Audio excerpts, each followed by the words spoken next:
नमस्कार मंडळी, आज मी तुमच्यासोबत कढी वड्यांची रेसिपी शेअर करणार आहे।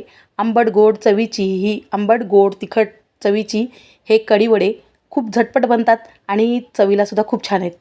तर मी त्यासाठी दही घेतलेलं आहे आंबट 1.5 वाटी। तर 1 वाटी ही आणि ही अर्धी वाटी, 1.5 वाटी आणि अर्धा वाटी चण्याचं पीठ घेतलं आहे। हे मिक्सरमधून थोडंसं पाणी टाकून वाटून घेतलेलं आहे। थोडीशी साखर टाकली आहे त्याच्यामध्ये आणि मिक्सरमधून फिरवून घेतलं आहे। आता हिरवी मिरची, लसूण, आलं, जिरे याचा मसाला वाटून घेतलेला आहे फोडणीसाठी। चला तर मग फोडणी करूया।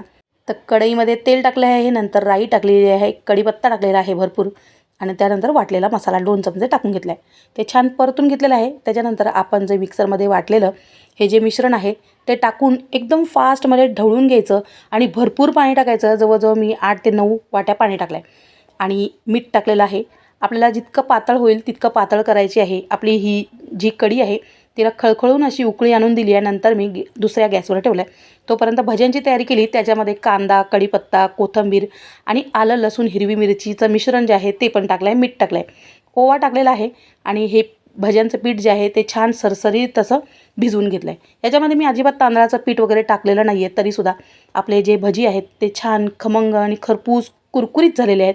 एका बाजूला आपले वडे तळून होत आहेत, तोपर्यंत मी दुसऱ्या गॅसवर गॅस चालू केला आहे आणि आपली कढीसुद्धा छान उकळती आहे आणि उकळत्या कढीमध्ये मी हे गरमागरम भजी सोडून घेतलेत आणि आता छान खळखळून त्याला उकळी आणून दिली आहे। वडेसुद्धा आपले इतके छान झालेत की ते कढीमध्ये छान लगेचच्या लगेच मुरून गेलेले आहेत।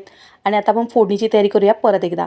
आणि त्यात मी तेल टाकलेलं आहे, लाल मिरची, हिंग आणि कढीपत्ता एवढीच मी परत एकदा फोडणी केली आहे। फोडणी कढीमध्ये ओतल्यानंतर सुद्धा छान खळखळून त्याला उकळी आणून दिली, वरून कोथिंबीर पेरून घेतली आहे आणि बघा किती सुंदर दिसते हे आपले कढी वड्यांची रेसिपी। खूप छान झाली आहे आणि झटपटसुद्धा बनते।